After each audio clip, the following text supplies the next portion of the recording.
Hello students, आज की SST की ये वीडियो हम क्लास 10th के हिस्ट्री चैप्टर नंबर 1 यूरोप में राष्ट्रवाद से करेंगे। हमने पिछली क्लास में भी इसके बारे में जाना है। हमारा आज का टॉपिक है ब्रिटेन में राष्ट्रवाद। पिछले टॉपिक में हमने फ्रांस में राष्ट्रवाद और राष्ट्रीय क्रांति के बारे में जाना है। इस पार्ट में हम जानेंगे ब्रिटेन में राष्ट्रवाद का विस्तार कैसे हुआ।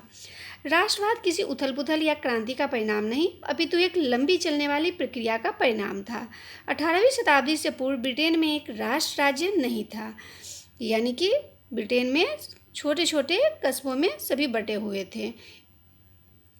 आंग्ल राष्ट्र, आंग्ल से यहाँ क्या मतलब है? अंग्रेजों से।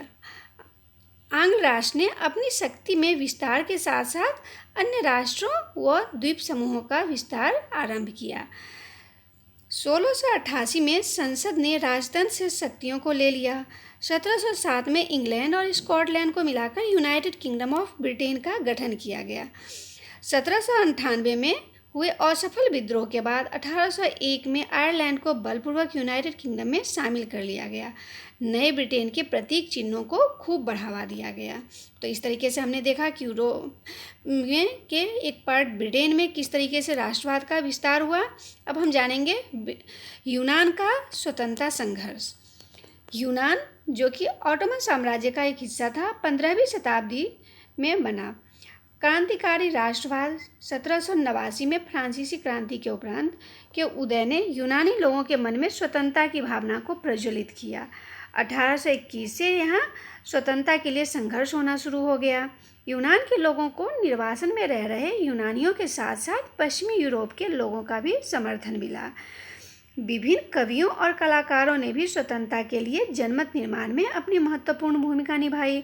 अंग्रेजी के कवि लॉर्ड वायरन धनराशि एकत्र की उन्होंने, और वह भी युद्ध के लिए गए। अर्थात यूनान के संघर्ष में कवि लॉर्ड वायरन ने भी धनराशि एकत्र किया और युद्ध में भी गए, जहाँ की 1824 में बुखार से उनकी मृत्यु हो गई। 1832 में कुस्तुनतुनिया की संधि ने यूनान को एक स्वतंत्र राज्य के रूप में मान्यता प्रदान की।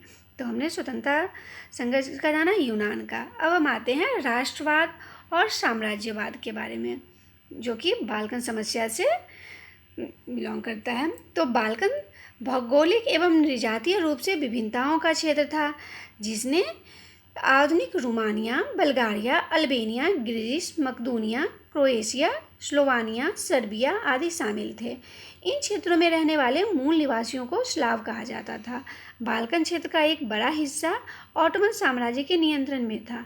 बाल्कन राज्य में रोमानी राष्ट्रवाद के फैलने और ऑटोमन साम्राज्य के विघटन से स्थिति काफ़ी विस्फोटक हो गई।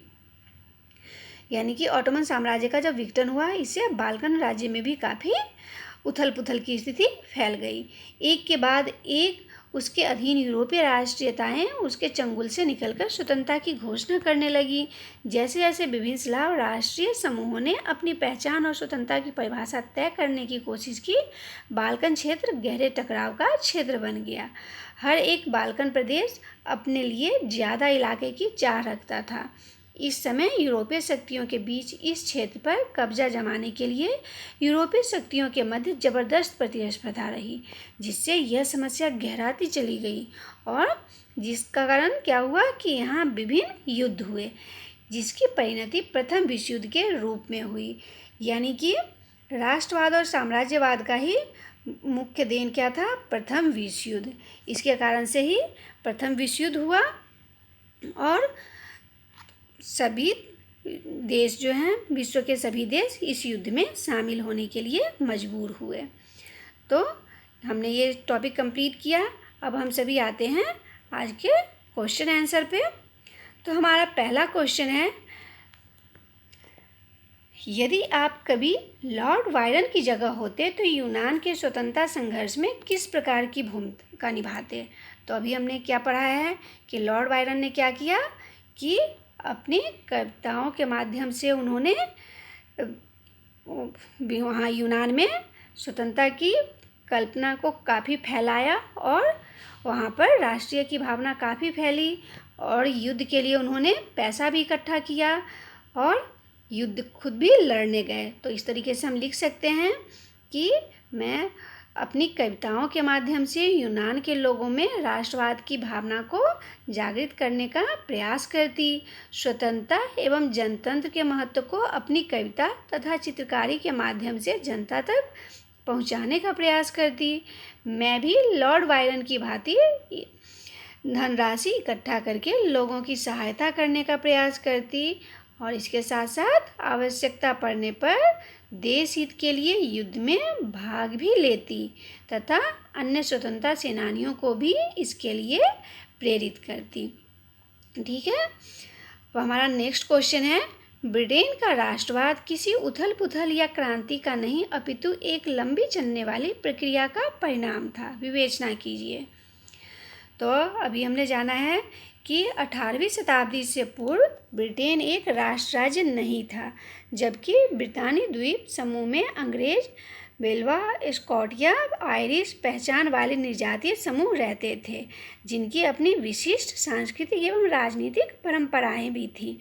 अंग राष्ट्र ने अपनी शक्ति में विस्तार के साथ साथ अन्य राष्ट्रों या द्वीप समूहों का विस्तार प्रारंभ किया। 1688 में एक लंबे संघर्ष के माध्यम से राजतंत्र की समझ शक्ति संसद के अधीन आ गई और एक राष्ट्र राज्य का निर्माण हुआ, जिसका केंद्र इंग्लैंड बना। 1707 में इंग्लैंड और स्कॉटलैंड को मिलाकर यूनाइटेड किंगडम ऑफ ब्रिटेन का गठन किया गया। इसी के माध्यम से स्कॉटलैंड पर इंग्लैंड का प्रभुत्व भी स्थापित हुआ।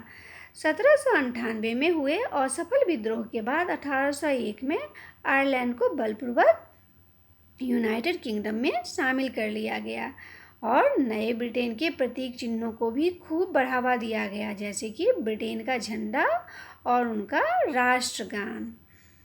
ठीक है, हमारा नेक्स्ट क्वेश्चन है, बाल्कन राज्यों की स्थिति पर एक संक्षिप्त नोट लिखिए। तो अभी हमने पढ़ा है ऊपर के टॉपिक में कि बाल्कन जो है एक भौगोलिक तथा निजातीय रूप से विशेषताओं का क्षेत्र था, जिसमें आधुनिक रोमानिया, बल्गारिया, अल्बेनिया, ग्रीस, मकदूनिया, क्रोएशिया, स्लोवेनिया, सर्बिया आदि शामिल थे। इन क्षेत्रों में रहने वाले मूल निवासियों को स्लाव कहा जाता था। बाल्कन क्षेत्र का एक बड़ा हिस्सा ऑटोमन साम्राज्य के नियंत्रण में था। बाल्कन राज्य में रूमानी राष्ट्रवाद के फैलने और ऑटोमन साम्राज्य के विघटन से स्थिति काफ़ी विस्फोटक हो गई। एक के बाद एक यूरोपीय राष्ट्र के चंगुल से निकलकर स्वतंत्रता की घोषणा करने लगे। इस समय यूरोपीय शक्तियों के बीच इस क्षेत्र पर कब्जा जमाने के लिए जबरदस्त प्रतिस्पर्धा बनी हुई थी, जिसके फलस्वरूप समस्या काफ़ी गहरी होती चली गई और कई युद्ध का रूप ले लिया, जिसका परिणाम प्रथम विश्व युद्ध के रूप में हमें देखने को मिला। हमारा नेक्स्ट क्वेश्चन है, 1789 के पश्चात क्रांतिकारी राष्ट्रवाद के उदय ने किस प्रकार यूनानी स्वतंत्रता संघर्ष तथा बाल्कन राज्यों में स्वतंत्रता के संघर्ष को प्रेरित किया। तो क्रांतिकारी राष्ट्रवाद 1789 जो कि फ्रांसीसी क्रांति के उपरांत के उदय ने यूनानी लोगों के मन में स्वतंत्रता की भावना को प्रज्वलित किया। 1821 से यूनान में स्वतंत्रता के लिए संघर्ष हुआ। यूरोप के अन्य देशों से प्रभावित होकर बाल्कन में भी स्वतंत्रता के लिए प्रयास किए जाने लगे तथा कई बाल्कन राज्य स्वतंत्रता की घोषणा करने लगे। विभिन्न बाल्कन राज्यों द्वारा स्वतंत्रता हासिल करने की कोशिश में उस क्षेत्र में टकराव काफ़ी अधिक संख्या में बढ़ गया, जिसके फलस्वरूप प्रथम विश्व युद्ध हुआ। तो इस तरीके से हमने पूरा टॉपिक कंप्लीट किया। सभी क्वेश्चन के आंसर हमारे ऊपर दिए गए टॉपिक में ही है, तो आप सभी इस टॉपिक को ध्यान से पढ़कर क्वेश्चन के आंसर लिख के जल्दी से जल्दी कंप्लीट कीजिए।